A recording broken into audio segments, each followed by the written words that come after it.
Shabbat Shalom, everyone. Shabbat Shalom. Hanukkah Sameach. It's so good to be with all of you.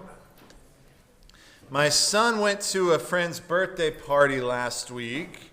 It's a friend of his that lives down the street from us. And of course, because my eldest son went, he's 9, it's his friend's birthday party. Because he went, my middle son, who's 6, he also had to go with him. And because the middle guy went, the little one, who's 3.5, he had to go as well.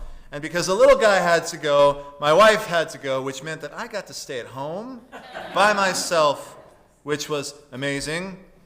They all went to this birthday party in December for a non-Jewish kid, which means inevitably that there was a Christmas tree there, and there were holiday snacks like candy canes and peppermint bark and fudge. And my Jewish kids were there, and they were pretty nonchalant about the whole Christmas thing, and the other kids didn't understand it. Here in America, my kids are inundated by Christmas starting immediately after Halloween. Christmas has now taken over November, apparently. I feel like we used to have this holiday called Thanksgiving. No more? Now it's just turkey-flavored early Christmas. Mazel tov. That's what we get. Here's your ticket to redemption. Redeem it at Walmart on Black Friday. Kick off the holidays in style. So my kid got back from the birthday party, and my wife was telling me something very interesting. She said that while they were all at the birthday party, she was talking with some of the other moms and some of the other parents there in the kitchen, none of whom were Jewish. And she said the other parents thought it was just remarkable that we didn't have a Christmas tree at our house. They didn't get it. So they began this line of questioning. And my favorite question she reported back was, so what do you do? And I said, what do you mean? She said, well, on Christmas, well, what do you do? And my wife said, well, we don't do anything. And she said, you don't open presents or sing carols or drink eggnog? And my wife said, I mean, well, we drink. By the way, this year we went to the San Antonio Zoo on Christmas Day and just collected all the other Jewish kids and went around having a good time with the Muslims and the Indian people and the Chinese people. We were all at the zoo together. Highly recommend. My wife told me while she was explaining to them that we don't celebrate Christmas, their mouths just hung open wide in disbelief, just this gawk. To them, the idea of not celebrating Christmas just didn't compute. And then one of the other moms says, but don't you guys have Jewish Christmas? What's it called? Hanukkah.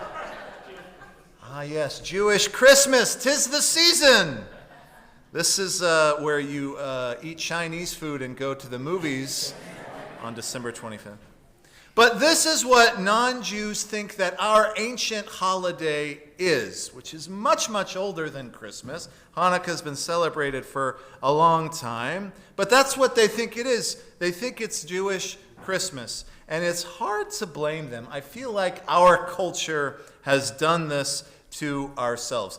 I don't know about you, but it seems that just in the past several years, American pop culture has relaunched Hanukkah as a blue Christmas. Come get your Hanukkah bush and your blue wreath. It's like Hallmark just found out that there's a Jewish holiday. There is a Hallmark Hanukkah original movie. I dare you to watch it sober. It's painful. And the plot of this movie is Ashley takes her boyfriend Josh home for a country Christmas. But folks, there's one problem. Joshie is a Jew. Oy vey. But don't worry, folks. Through some rom-com adventure, Josh, too, will find out the true meaning of Christmas. Mazel tov, Josh. That's what Hanukkah has become to the normal American, a Jewish holiday that is Christmas adjacent. It's kind of what people have done to Dia de los Muertos, which is the Mexican Day of the Dead. When I was growing up, that was a thing that my Mexican friends do, but now it's just another version of Halloween. You can buy your sugar skull decoration at Target next to your Halloween costume, even though it's a completely different holiday that just kind of happens to be around the other one. Anyway, my wife told the people at the party that Hanukkah was not an especially important holiday. Again, the non-Jews did not know what to do with this information. It was almost as if they were offended that we didn't take our own holiday more seriously. She tried to tell them that holidays like Passover, Rosh Hashanah, this little thing called Yom Kippur, she said that those are the ones that merit a little bit more respect, a little bit more kavod in our tradition. But they didn't get it. They wanted the Jews to have blue Christmas. One mother even wanted to invite her family to our house to watch us light the Hanukkah. She said, I want my kids to see alternatives to Christmas, is what she said. And I didn't know how to respond to this announcement other than the idea that she just invited herself over to my house. Obviously, I think that Jews should be Or LaGoyim, a light into the nations, which the Torah says. I think we should show people our laws and our traditions, but I didn't like the idea of my family feeling like a specimen that had to be observed. I didn't like us as an example of what it meant to be the other, especially over a holiday like Hanukkah, which was never really supposed to be such a big deal. If you don't believe me about Hanukkah not being so important, just consider some proof from the sages. All right, for example, in the Talmud, the section that deals with the laws of Shabbat is 137 pages long, back to front. Right? This incredibly dense. You have to be really learned to keep up with its ideas, arguments, debates. However, the section that deals with Hanukkah in the Talmud, guess how long this is? It's a paragraph and a half. All right? It's about a paragraph long. And the only reason the rabbis are even talking about Hanukkah is because they begin by speaking about Shabbat candles.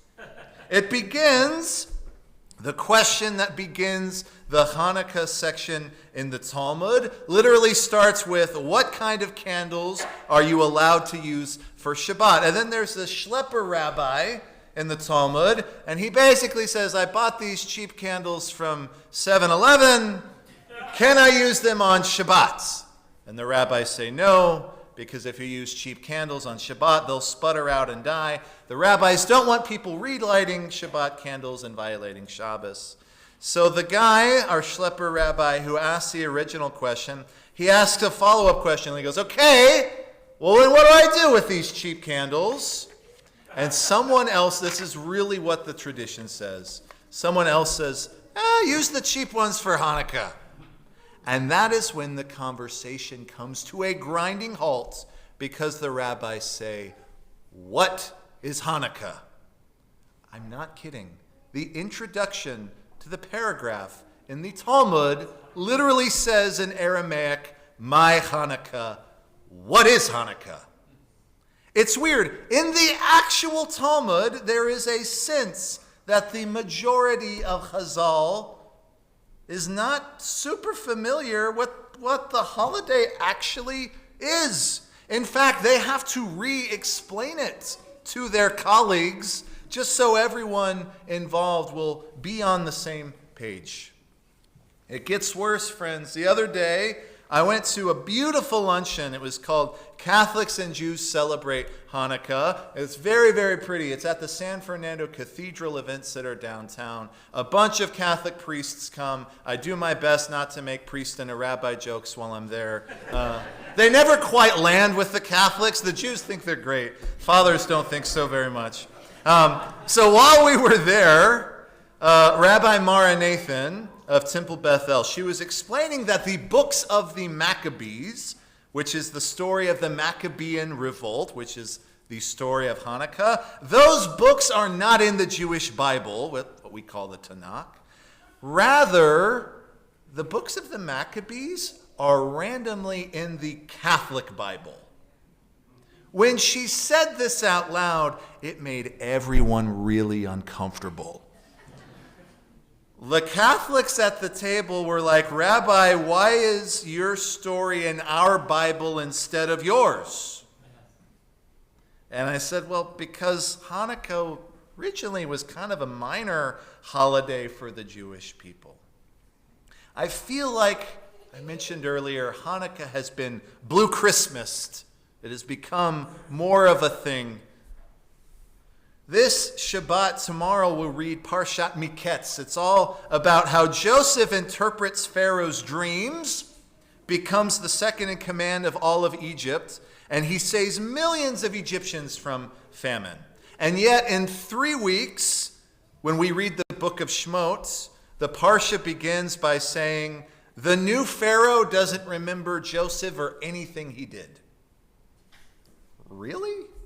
After all of that, after he saved an entire country, you don't remember him? Nope. And friends, that is really the sentiment of Hanukkah, because really the only mitzvah associated with this holiday is that we're supposed to put our Hanukkah in the window, which most Jews don't do because it's not convenient.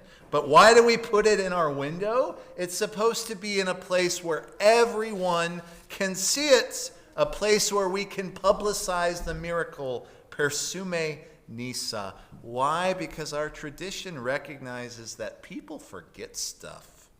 We can't remember what happened last year, much less over 1,000 years ago. So in conclusion, friends, no, Hanukkah is not the Jewish Christmas. In fact, the whole notion of Hanukkah is the polar opposite of Blue Christmas. The story is that the Maccabees refused to assimilate and be like the Greeks. They said they would rather fight and die than be anything other than Jewish and practice any other religion other than Judaism. So if you don't feel particularly festive during this holiday season, you're not a Grinch. You weren't ever really supposed to be festive about Hanukkah in the first place. It's not a time designated for happiness like Purim is. Rather, Hanukkah is a time for remembrance and dedication. That's what Hanukkah means, dedication. So what do I suggest?